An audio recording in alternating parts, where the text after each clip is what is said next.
I was thrown for a loop with my injuries, but that definitely was a segue to go right into the Cincinnati Bengals game.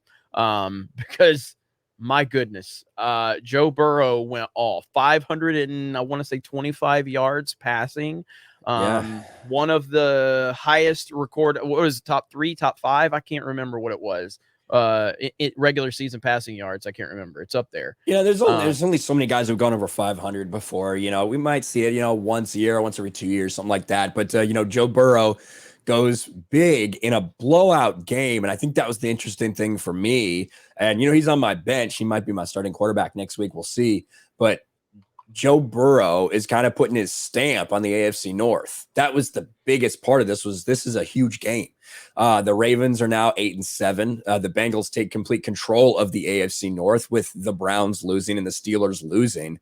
And this guy who got injured last year's rookie season certainly looks like he's going to be the real deal in the NFL.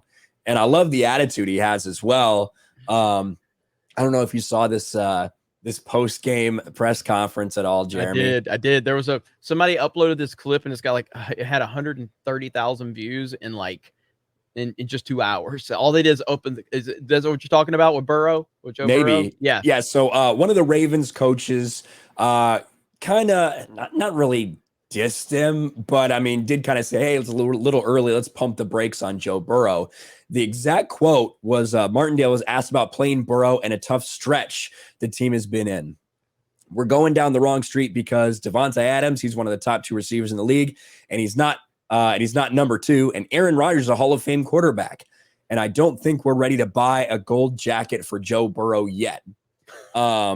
So not really a diss, but I mean, it's just Burrow, keeping things in perspective. But Joe Burrow, as a lot of great athletes do and great competitors, he decided to internalize that for a little motivation. Listen to this. Did that mean anything to you at all? Did it resonate with you at all?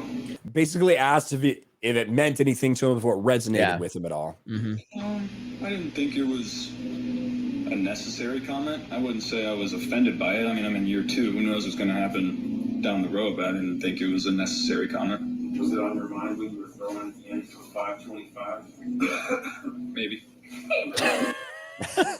I like it. Joe Burrow has got an attitude, and I think it's a good attitude. I mean, obviously, I'm Alabama fan, so I experienced Joe Burrow's ridiculously unbelievable season at LSU, and he was nasty, dude, and you could tell he had some arrogance to him, but I mean that in a good way. To be a great athlete, you have to have a level of arrogance. You just absolutely do.